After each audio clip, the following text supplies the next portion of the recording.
Todo Bueno, tuyo, chicos. nada, de nuevo, gracias Germán, como está buenísimo como el ciclo, nada, y tener lugar así a los estudios, así como Facu, que estuvo antes, nosotros, y nos estuviste ahí contando un poco lo que sigue y estamos como súper entusiasmados de compartir, en este caso, la pantalla con todos ellos. Eh, bueno, eh, por ahí para empezar, así con la pantalla en blanco, nos interesa, en el marco de la charla estuvimos un poco con Constanza como revisando en qué andamos, cosa Bien. que es siempre un tema. No, y de lo que nos dábamos cuenta es que un tema recurrente era siempre, primero, cómo volver la práctica a un lugar para investigar y no para simplemente practicar, sino como pensar a la práctica como un lugar de investigación, que es algo tampoco novedoso, es decir, como ya con Facu está en la misma línea que nosotros, y hay como, hasta hay un término en inglés que, eh, como es Research-based practice. research-based practice, como no es nada muy novedoso, pero nos gusta ese formato porque nos gusta pensar que al menos a través de la práctica de la arquitectura, no de construir, sino de lo que entendemos así como el amplio espectro de lo que es practicar arquitectura, podemos pensar algunas cuestiones y lo que pensábamos que un poco atravesaba por lo menos eh, las agendas más importantes que tenemos en el estudio son la relación entre lo que llamamos el mercado y esta voluntad de investigar, porque siempre que queremos investigar algo, ya sea más arquitectónico, como problemas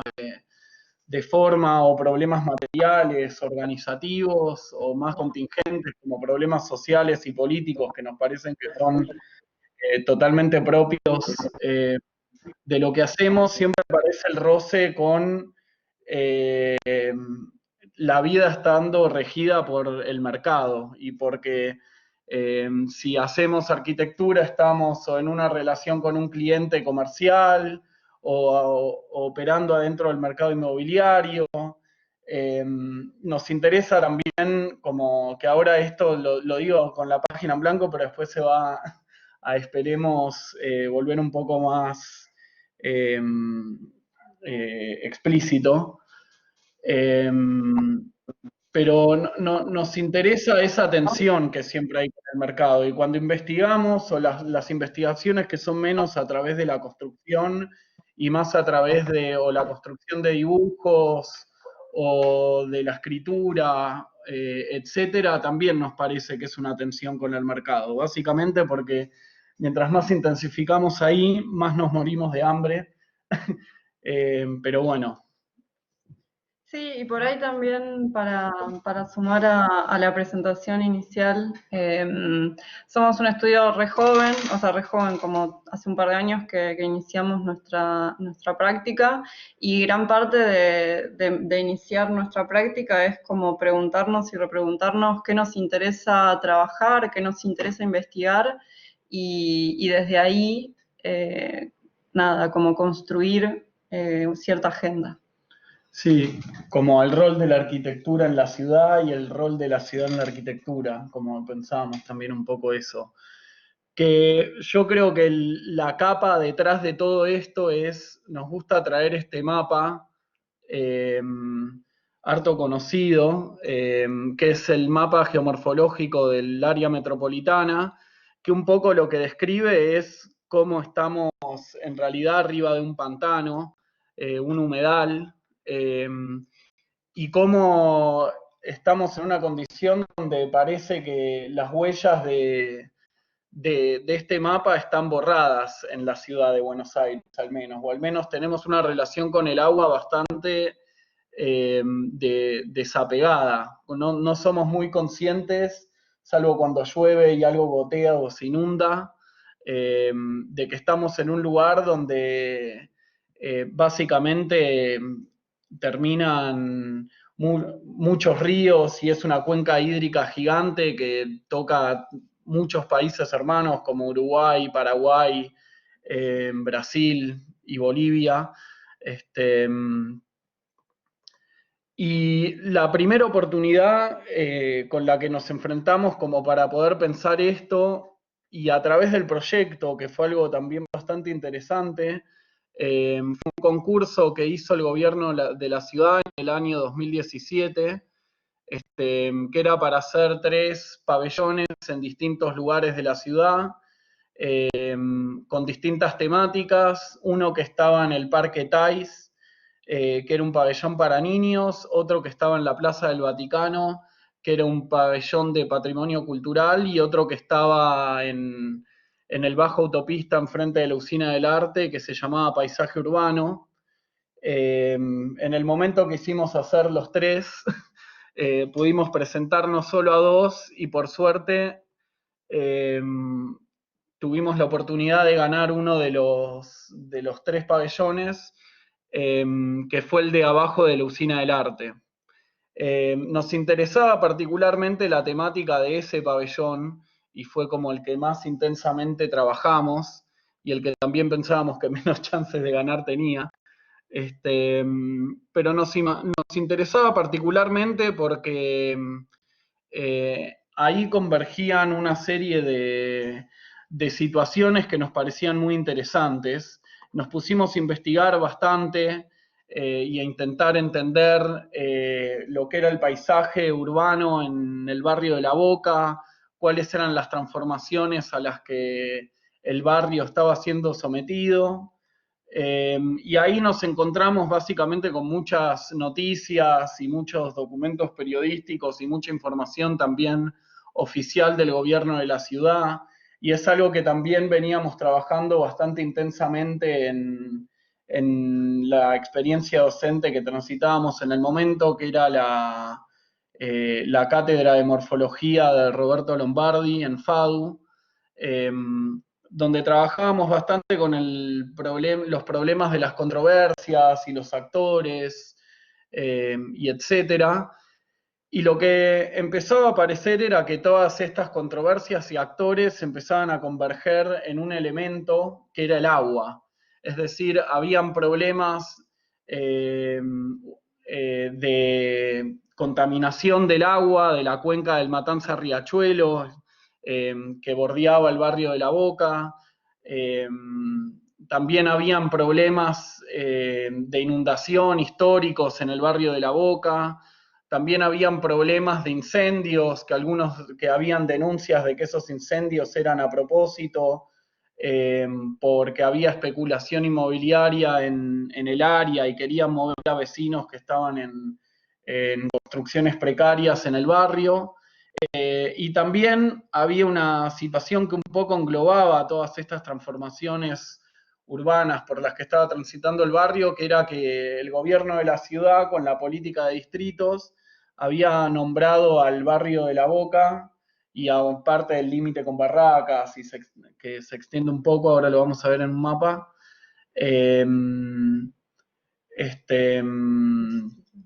Sí, el Distrito de las Artes, que básicamente lo que intentaba hacer era, con políticas fiscales, intentar llevar todo lo que es el negocio, las galerías y etcétera, del arte contemporáneo, más que nada, el barrio de La Boca, que es verdad, tiene una tradición muy larga de arte popular. Lo cual, nada, no sé si conocen un poco la escena del arte contemporáneo, pero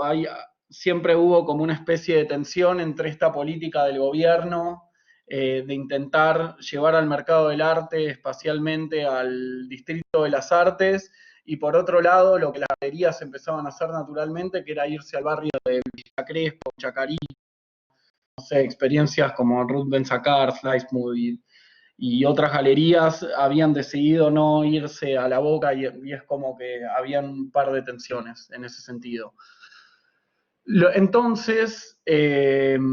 lo que nos interesaba era ver cómo estas cuestiones podían converger en un proyecto, y estábamos justo en ese momento En ese momento vimos esta película de Hitchcock que se llama Vértigo, donde se ve esta escena, donde un detective privado es contratado por un señor que quiere que investiguen a su mujer, porque la mujer estaba yendo compulsivamente a un museo y teniendo como unas actitudes un poco depresivas y etcétera. Y entonces el señor quería que este detective investigue a la mujer. Les voy a spoiler un poco la película, porque si no, no tiene mucho sentido el cuento. Pero resulta que en realidad la mujer estaba en complicidad con el marido y en realidad estaba engañando a este investigador, yendo a ver esta pintura que era de una señora de la aristocracia así norteamericana, eh, y estaban engañando al investigador con la historia de esta señora del cuadro y esta señora que estaba mirando al cuadro, y había como una serie de representaciones que iban desde la pintura, la mujer mirando a la pintura, Hitchcock, la escena del cine y etcétera, como que tenía muchas capas y muchas capas que estaban como superpuestas, y pensábamos que con trabajar el agua se podía empezar a representar o al menos localizar todos estos problemas en un espacio. Entonces, literalmente lo que se nos ocurrió era tomar agua del riachuelo, que se ve un poco acá, no sé si se ve el mouse, este, pero que se ve acá, estaba el dique Sí, de Dársena. se ve el mouse, Buenísimo. así lo pueden mostrar. Estaba el dique de Dársena Sur, justo enfrente de ese bajo autopista de la Usina del Arte, entonces se nos ocurrió tirar una bomba sumergible para sacar agua de ahí y crear una serpentina con mangueras transparentes en una estructura de andamios y circular el agua y volver a tirarla en Dársena Sur, y por otro lado sacar agua de un hidrante para incendios de la Usina del Arte y tener la presión en otra serpentina. Y también se nos ocurrió que el agua que no estaba podrida, que era la de los aspersores de la usina, podía por momentos empezar a tirar agua, más que nada cuando lo pensábamos cuando se iba a cerrar el pabellón, que ya era más primavera-verano, pero nos gustaba como esta condición de que esté el agua podrida y al mismo tiempo el pabellón esté tirando agua. Y por estas cuestiones de intentar como jugar con que el espacio este de 30 metros cuadrados que había que hacer podía ser una galería, y que la galería lo que hacía era llevar los problemas del agua y darles lugar adentro de ese espacio. Bueno, acá está como el bicho sitiado en su lugar. Básicamente lo que terminó sucediendo es, porque era un delirio poner una bomba sumergible, llevar una manguera en el aire por arriba de la calle y que llegue al bajo autopista, lo que terminamos haciendo fue yendo con un camión de los que suele trabajar para el gobierno de la ciudad, que lo que hacen es destapar los caños pluviales, que tienen una bomba para extraer agua. Fuimos a la vera del riachuelo, sacamos agua y después la tiramos en un par de tanques y ese agua se recirculó. Y por otro lado sacamos agua de la usina y la otra serpentina se hizo con agua de la usina, pero sin estar conectada a el hidrante. El pabellón estaba hecho de una estructura de andamios que estaba compuesta por 4 columnas, donde cada columna al mismo tiempo también contenía las instalaciones, es decir, los tanques estaban acá adentro. Y también toda esta estructura era móvil y tenían 2 de sus lados gradas, y en el lado que era atravesable por el tema de la implantación tenía unas puertas y unas escaleras para acceder a la plataforma del piso. Y estos son, bueno, los detalles que entregamos, que cuando entregamos el concurso nos imaginamos, investigamos en realidad bastante, porque fuimos a una empresa que se dedica a hacer mangueras industriales, y que nos asesoraron en qué tipos de mangueras pueden aguantar esa presión y tener diámetros para que el agua se pueda apreciar y al mismo tiempo ser transparentes. Entonces aparecieron estas mangueras con estas serpentinas de plástico más duro, es decir,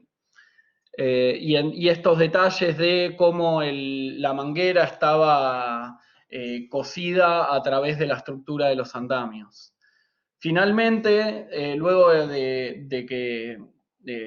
empecemos las conversaciones con el gobierno de la ciudad y etcétera, por cuestiones de quién terminó materializando el pabellón, se cambió y se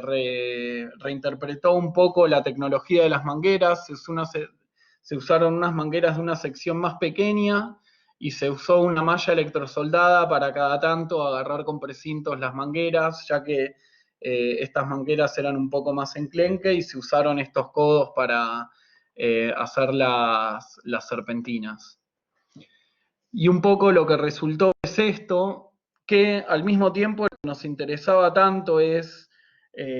pensando un poco en esta condición del pabellón, que el pabellón es como este programa hiper abstracto para la arquitectura y que puede ser muy apropiable. Lo que nos interesaba era por momentos intervenir en esa condición de que sea simplemente el objeto abstracto puesto ahí, y se nos ocurrió empezar que es algo que propusimos cuando entregamos el concurso y que el gobierno de la ciudad, con mucha ayuda de Juan Vacas, nos ayudó a poder llevarlo adelante, que fueron básicamente, organizamos una serie de conversaciones en torno a las distintas controversias que nosotros entendíamos que existían, una dedicada más al área del Distrito de las Artes, otra dedicada más a la cuenca Matanza-Riachuelo, y otra dedicada un poco más a qué rol debería tomar la arquitectura y el paisaje en relación a todas estas controversias. Como que la idea era un poco que las primeras dos conversaciones informen el contenido de la tercera. Y también al mismo tiempo organizamos 2 navegaciones por el Riachuelo en el contexto del pabellón, y también una caminata por el Distrito de las Artes, que a esa caminata nos acompañó Javier Agustín Rojas y es el que sacó las fotos del principio que mostré. Obviamente el gobierno de la ciudad hizo su propio flyer, que era como todo el tiempo estaba esa tensión entre lo que nosotros entendíamos y el esfuerzo que tenía que hacer el gobierno de la ciudad para mostrar a eso como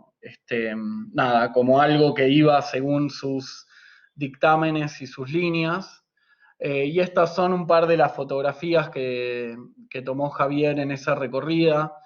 donde se ve un poco la vuelta de Rocha, lo que es toda la infraestructura de la canalización del Riachuelo,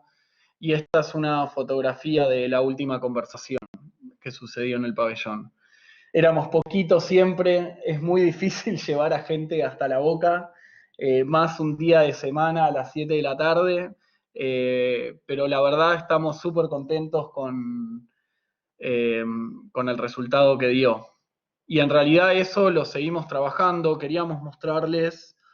a ver si se ve un video rápidamente. ¿Se ve ahí el video? Perfecto, Pedro. Sí. Dale. No, voy a poner el video para que muestre un poco algunas instancias del pabellón y algunas palabras. Quiero pensar esto, que a veces las cuestiones ambientales no son problemas solamente ambientales, sino son problemas políticos, justamente también. A ver, creo que no se ve, ¿eh? A ver ahí.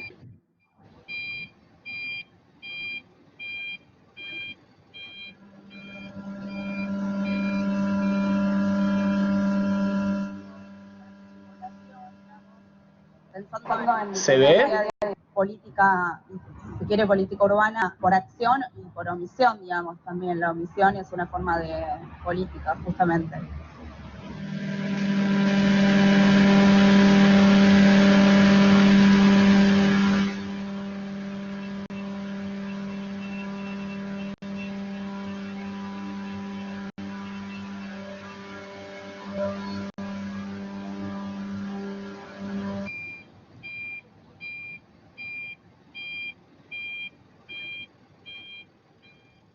es un río de llanura extremadamente plano, cuya circulación es muy delicada a nivel ecosistémico y a nivel geomorfológico. Entonces,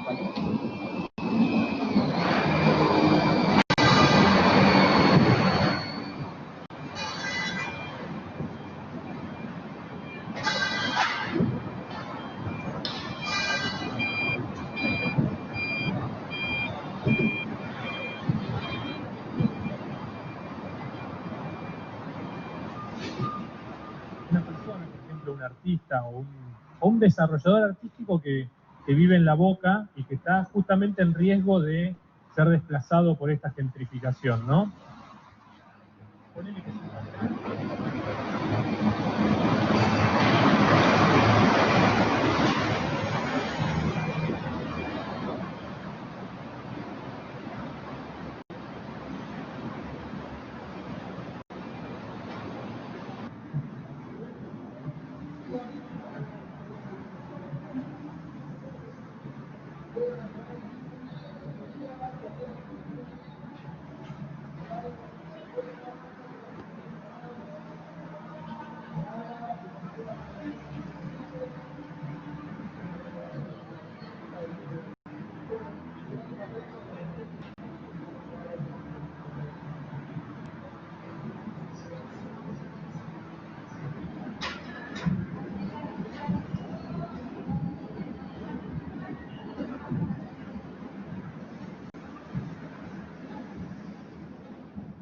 sobre el tema de los barros y demás, pensaba que sabia la naturaleza o no sé, una razón más mística que hace que todavía no se pueda alcanzar ese objetivo.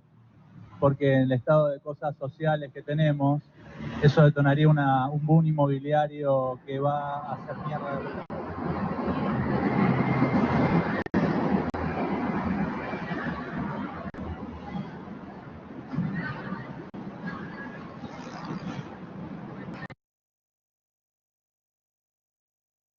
Bueno, ¿se escuchó algo? No, Se vio y se estamos. escuchó perfecto, chicos, así que bien. Yo recuerdo haberla visitado, pero no en uno de los eventos o de las charlas, sino en algún paso por la usina del arte, justamente enfrente. Así que tuve la posibilidad de recorrerla, pero tuvo más que ver con ese interés de ir para La Boca, para la usina del arte en particular. Claro. Sí, Y ver como eso brillante justamente abajo de la autopista, que creo que le daba como bastante espectacularidad.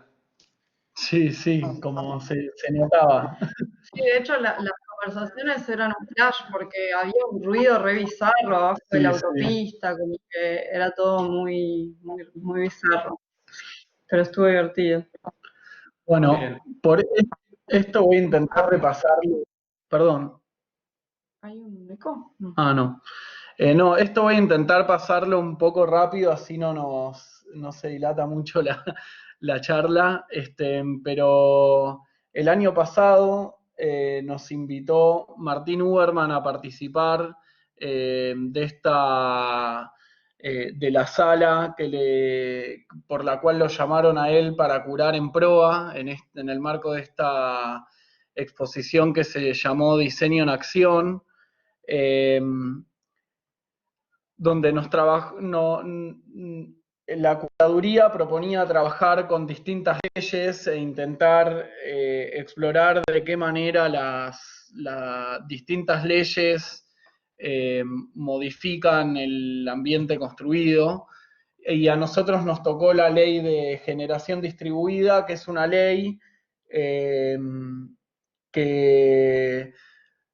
que existe en varios países de Europa, por ejemplo Alemania, en Estados Unidos también existe, que lo que norma es que las empresas de electricidad tienen que empezar a proveer medidores que lo que pueden hacer es no solo medir cuánta energía entra a la casa, sino también empezar a medir cuánta energía puede producir el usuario e inclusive el usuario venderle energía a la red si la red lo necesita y el usuario tiene excedente. Esta agenda nos interesa bastante la relación de la tecnología con la arquitectura.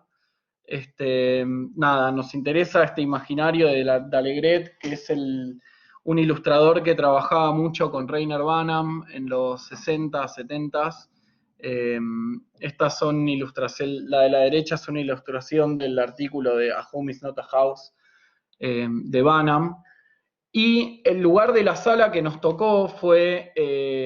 justamente el fondo de la sala 2, que justamente da contra las ventanas del frente de la fachada de la Fundación Proa, que están obviamente tapiadas, es decir, no, desde el interior de la sala no se perciben, y en el exterior es el lugar donde Proa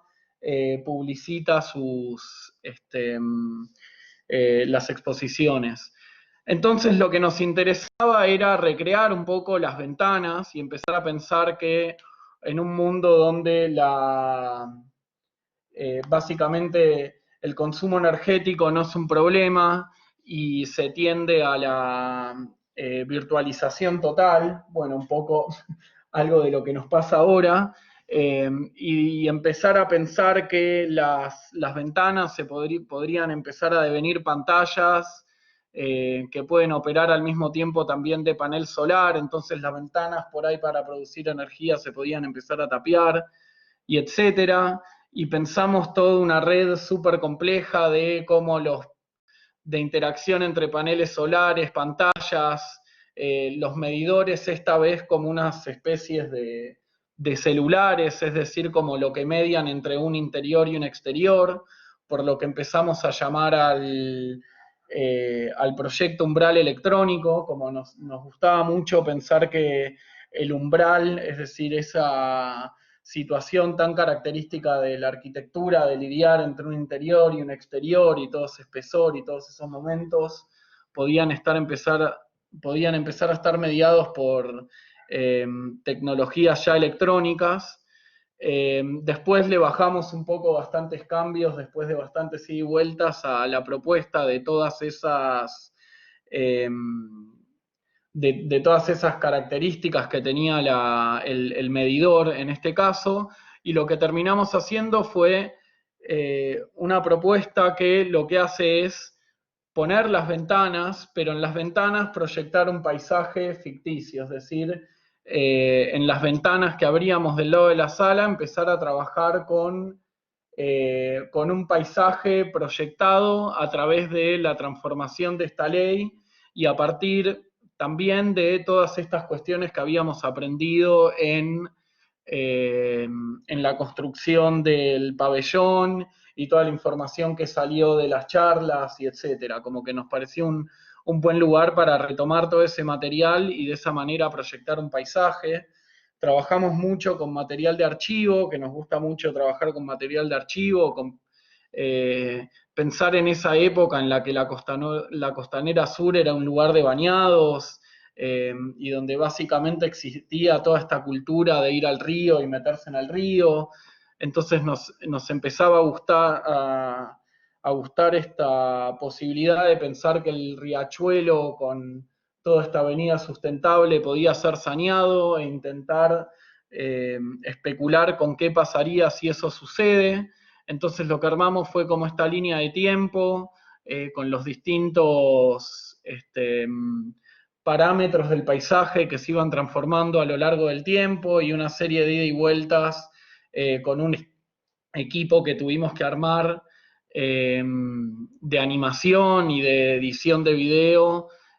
para llevar a cabo la instalación, que eran básicamente 2 proyectores con un espacio vacío en el medio, que cada uno proyectaba 2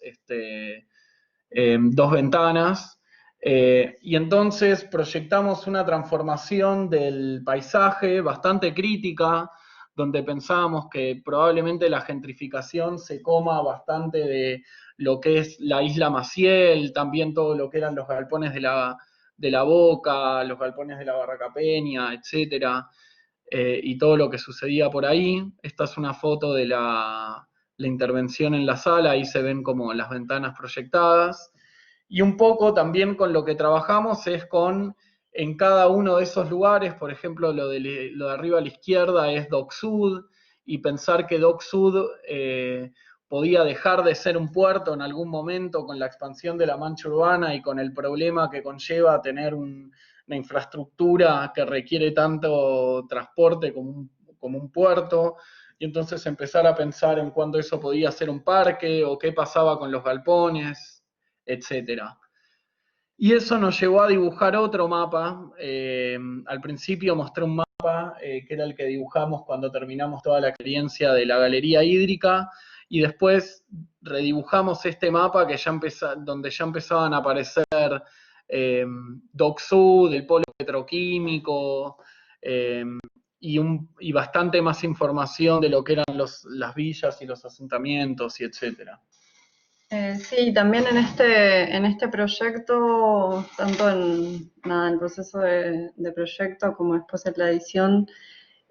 trabajamos con Cande Gómez Murra, que trabajó con nosotros un par de años, y con Gabriela Sinicio, otra chica que también, y los mapas y estos dibujos más de objetos los trabajábamos bastante con ellos.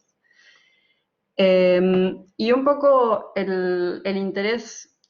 hídrico, que como equipo creo que surge de la relación con el riachuelo y del trabajo que veníamos haciendo en la cátedra de morfología con el Tano. Se mete bastante de lleno en la agenda que conformamos con Pedro, y también hay un imaginario que viene un poco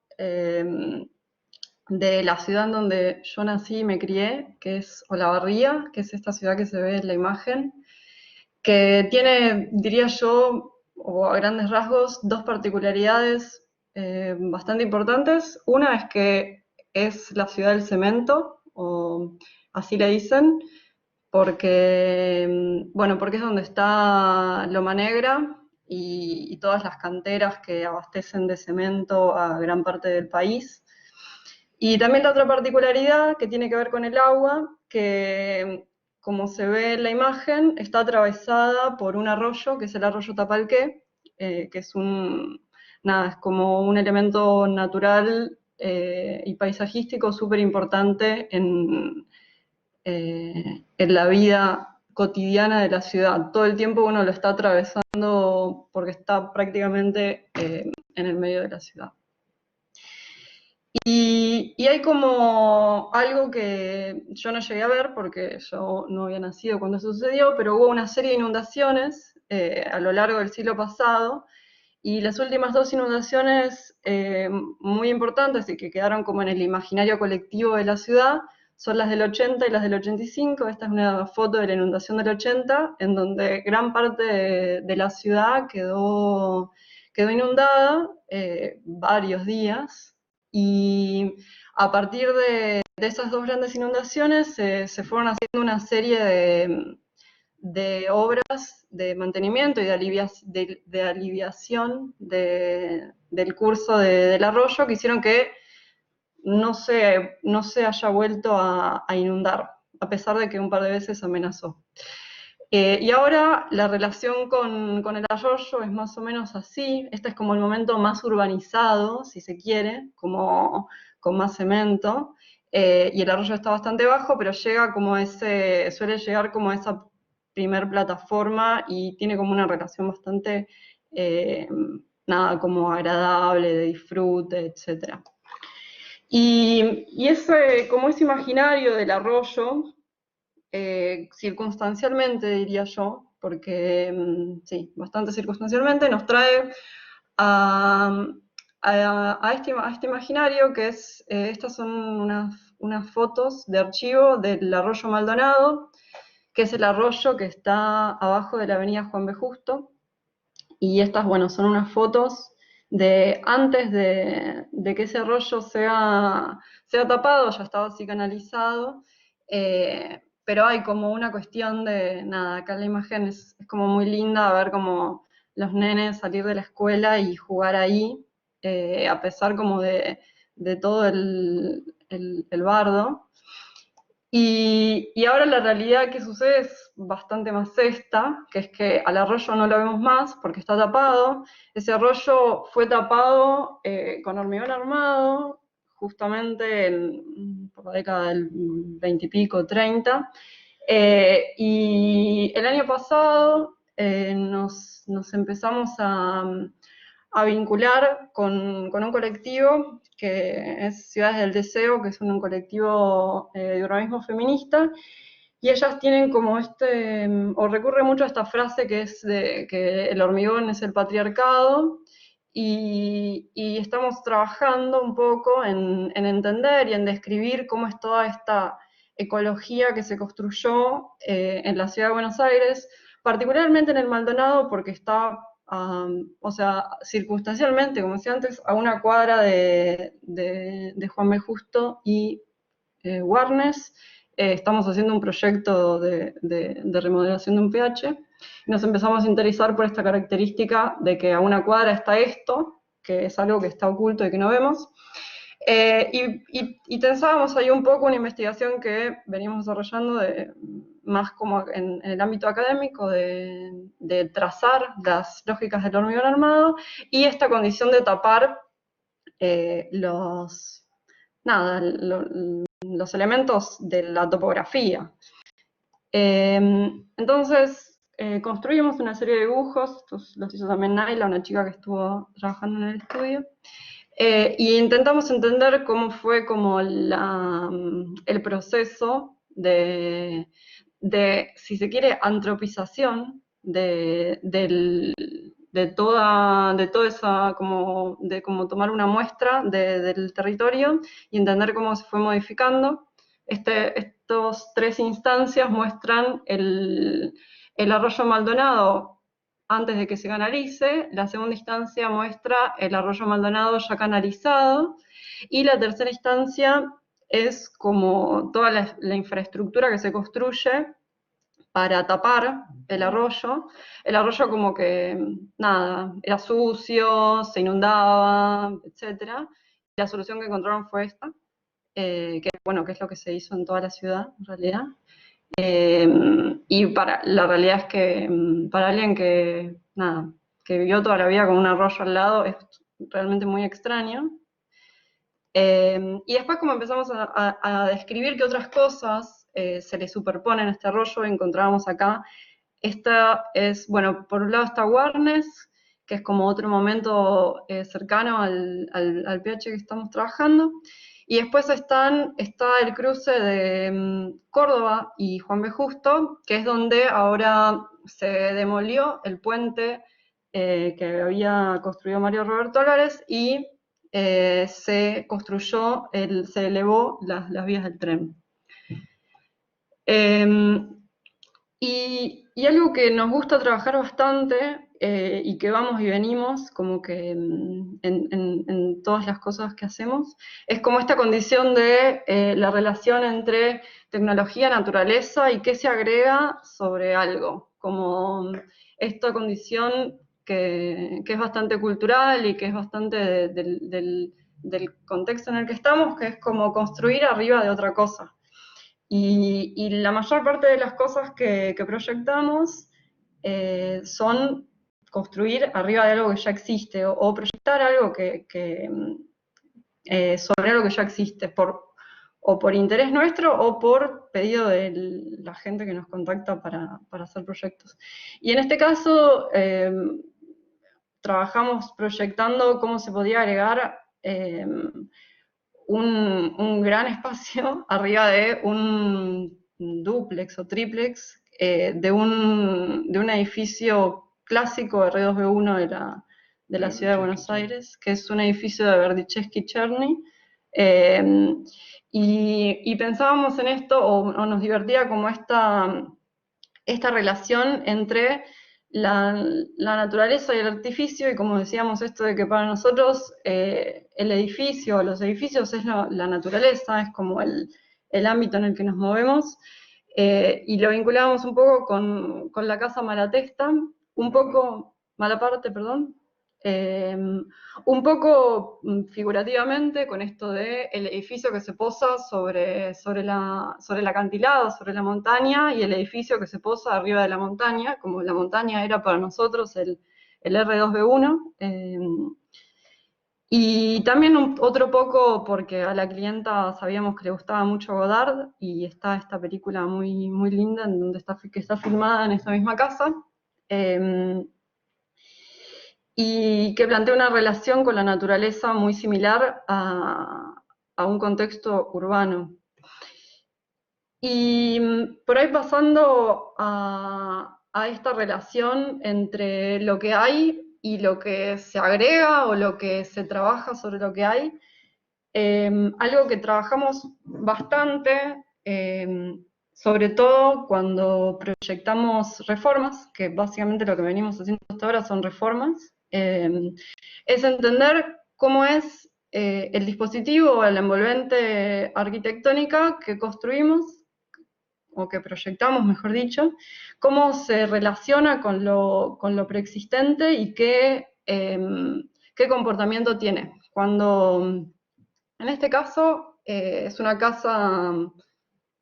tipo chorizo de un solo patio, y la operación que construye el envolvente es conectar todos los ambientes y controlar termodinámicamente el comportamiento de la casa, el ingreso de luz, aire, ventilación, seguridad, etc. Y también recomponer la relación con el patio. En este caso, y por lo general, como pensamos nosotros estas envolventes que se agregan, las pensamos en sistemas livianos que también se puedan como abrir, cerrar, desplazar, conectar. Y mucho del trabajo está puesto en de qué manera ingresa la luz, de qué manera circula el aire y qué espacios se construyen alrededor de esas nuevas envolventes. Y esto un poco nos lleva a la envolvente de PH La Valleja, que es nuestra primera obra como juntos con Pedro, y también es nuestra casa y nuestro estudio, y en el cual intentamos de la manera más sincera posible explorar todos los intereses que teníamos y que seguimos teniendo y que vamos puliendo, indagando, etc. Y mucho de lo que se trabajaba acá era en cómo los pliegues de la envolvente primero, por un lado, se relacionan con los vecinos y por otro lado, se abren, se cierran y conforman aventanamientos que ingresa la luz, ingresa el aire, etcétera, y se van conformando espacios en relación con eso. Y también una relación entre cómo se comportan las superficies exteriores y cómo se comportan las superficies interiores. Y bueno, acá un poco eso, como la cualidad que tiene el pH es que es un pH al fondo y trabaja bastante la relación con los vecinos, o sea, se sube o baja dependiendo que hay al lado, básicamente. Y se abre también de una manera bastante pública hacia el pulmón de la manzana. Algo que nos interesa pensar y que también tiene que ver con una condición, no circunstancial, pero sí de experticia o experiencia, y es que Pedro trabajó antes de que armemos el estudio haciendo ingenierías de steel framing. Entonces hay como un cierto conocimiento del sistema que nos permite como explorarlo y tensar un poco y hackear un poco las lógicas clásicas del steel framing para hacer como estas envolventes con más, si se quiere, complejidad o con más vericuetos que una casa tradicional de suburbio, que es para lo que está pensado originalmente el sistema. Bueno, y también la cuestión esta de trabajar con pHs o con reformas, más que nada, que ya sean de pHs o de casas. Por un lado, es la manera en la que encontramos para empezar, Y por otro lado también es una manera de plantearnos frente a cómo se desarrolla la ciudad hoy en día y como intentar construir una posición más crítica de la relación que podemos llegar a tener con el mercado inmobiliario, ¿no? El PH está en una zona de la ciudad, que es el barrio de Villa Crespo, límite con Palermo y Almagro, que se está desarrollando bastante y que al menos ahora ya no, pero al momento de la construcción de la obra, de la reforma, había 5 edificios construyéndose en la misma manzana. Todos como de, no sé, de 9, 10 pisos y como clásico mercado inmobiliario. Y nos divertía como esa tensión y ese lugar como más de resistencia. Sí, como nos encontramos en esta situación de que casi todos los clientes que nos llaman es para hacer esto, que es básicamente remodelar y ampliar PHs, lo cual casi siempre conlleva una serie de relaciones culturales, legales y etcétera, como bastante conocidas para todos. Y también es una manera de, como a nosotros nos gusta la densidad que tiene Buenos Aires, y no solo la densidad, sino también la forma que tiene Buenos Aires. Es decir, esto, sí. No, justo prendí el micrófono porque quería comentar acerca de lo que estaban hablando, no era mi intención interrumpirlos, pero sí también Sí. entiendo que este tipo de estrategias tiene que ver con la estrategia que uno puede llegar a tener justamente cuando sale de la facultad, ¿no? A veces cuando damos clases pensamos en esa salida, cuando uno está en quinto año y pasa a ser un profesional que en muy pocos casos termina teniendo la posibilidad de intervenir sobre uno de estos edificios de 8 o 9 pisos que están alrededor, y en la gran mayoría de los casos quizás la intervención tiene más que ver con este tipo de agregación o de pequeña reforma, pequeña modificación, ¿no? Entonces, me parece interesante como este replanteo a lo que habría que hacer de manera inmobiliaria, ¿no? O por lo menos lo que es la presión inmobiliaria que te lleva a hacer, y poder tener justamente un punto de vista alternativo acerca de lo que se podría Sí, aplicar como resolución, ¿no? totalmente. Como nosotros estamos como nos encanta el trabajo este, es más, como que lo vemos como una serie, en el sentido de que creemos que podemos hacer distintas versiones de cómo operar en contextos parecidos, pero siempre muy distintos también a la vez. Y esto como nos parece que también parte de cómo es Buenos Aires es esta discontinuidad continua, por decirlo de alguna manera. Es decir, ninguna manzana está completa, todas las manzanas tienen algún pifi en el completamiento, como las del centro, las de más acá, como de barrios también, tienen todos el mismo problema, como que es una ciudad que donde la norma le es bastante difusa. Justamente como lo que sigue es un poco eso, un poco a partir del proyecto del PH, nos gustaba empezar a pensar que lo que hacíamos también no era una excepción, como no somos los únicos que se enfrentaron a este problema, y como que también veíamos que hay una cultura urbana, edilicia y arquitectónica que hasta trasciende a los arquitectos, que habla bastante de estas condiciones que veíamos ahí. Entonces nos empezamos a interesar por algo que en algún momento llamamos cultura agregativa, en otro momento llamamos comportamiento agregativo, y hoy no sabemos bien cómo llamar y estamos como un poco inmersos en el medio de la investigación, lo cual es divertido y angustiante por momentos cuando no encontramos el tiempo para seguirlo,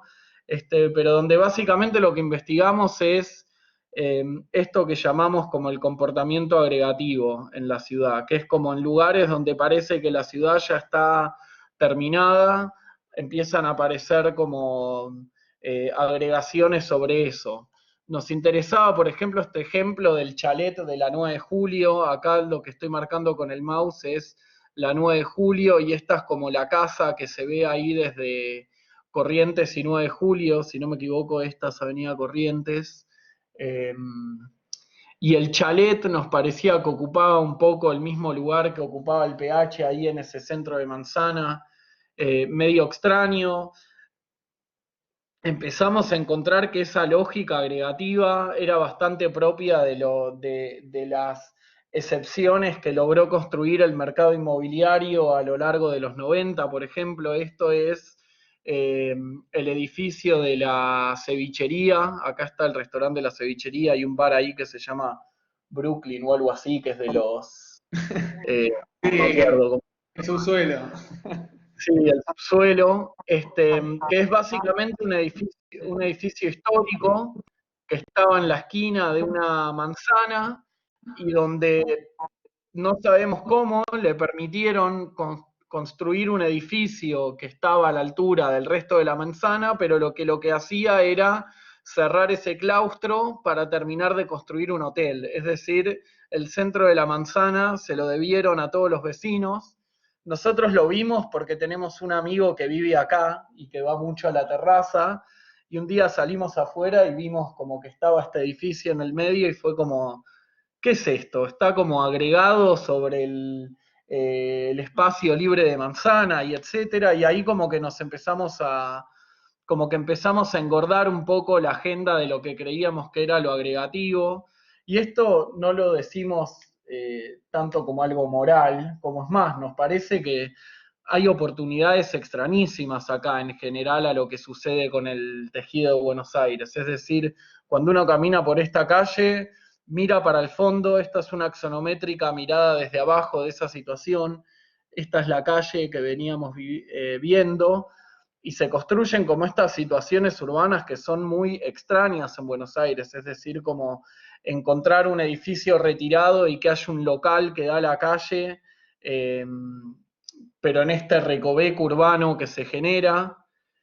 y de esa manera empezamos a encontrar muchos otros casos de estos. Esto es el edificio que proyectó Eisenson al lado En Balvin. en Balvin, de la villa, no me acuerdo el nombre ahora. Ah, de la Villa Rocatagliata. De la villa Rocatagliata, Villa Rocatagliata, que básicamente también es como que hay un edificio de patrimonio y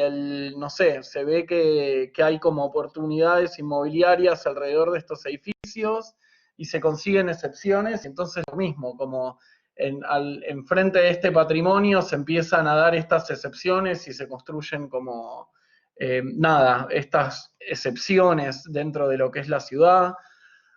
Otra bastante llamativa y bastante increíble, y es un edificio que nos gusta, pero que no logra escaparse de esta lógica, es por ejemplo el Alto Palermo, que está en Santa Fe y Coronel Díaz, que es un edificio que logra cruzar una calle por arriba y por abajo. Es como una destreza arquitectónica y una condición medio Bauhaus que yo creo que solo podemos ver en este tipo de situaciones. El terreno es de lo que era una cervecería y etcétera, y también lo investigamos, pero bueno, por ahí no viene muy al caso. Nos parece que este tipo de situaciones urbanas también van como que la contracara o la cara de la misma moneda es un poco lo que pasa en La Salada, que La Salada es algo que está en un predio que en algún momento eran unos descampados donde se construyeron una serie de infraestructuras, pero donde esas infraestructuras también por momentos no dan abasto, es decir, en estos galpones y estacionamientos, por momentos los negocios salen para afuera y se da como esa lógica de empezar a desbordarse los edificios y que se empieza a agregar el comercio sobre las calles y se logran unas densidades como muy atípicas. Y bueno, estamos como un poco inmersos en investigar todas estas lógicas e intentar unirlas un poco, y son por ahora solo hipótesis, pero bueno. Sí, también tanto como estos dibujos más de cultura agregativa y todo el trabajo de investigación de la relación con el agua y demás, también tiene que ver con una cuestión de que la realidad es que no, al menos ahora por un poco más, pero los primeros 2 años no teníamos mucho trabajo, entonces investigábamos y lo de la cultura creativa fue parte de una beca del Fondo Nacional de las Artes, como... Sí, y también yo diría que como pensamos que la práctica es un lugar para investigar, creemos que también no alcanza con practicar construyendo, es decir, con practicar construyendo y construir discurso a través de solo lo que está construido, nos parece que, nada, como que a eso sí o sí hay que ensayarlo y que a eso sí o sí hay que someterlo a pruebas internas, etc.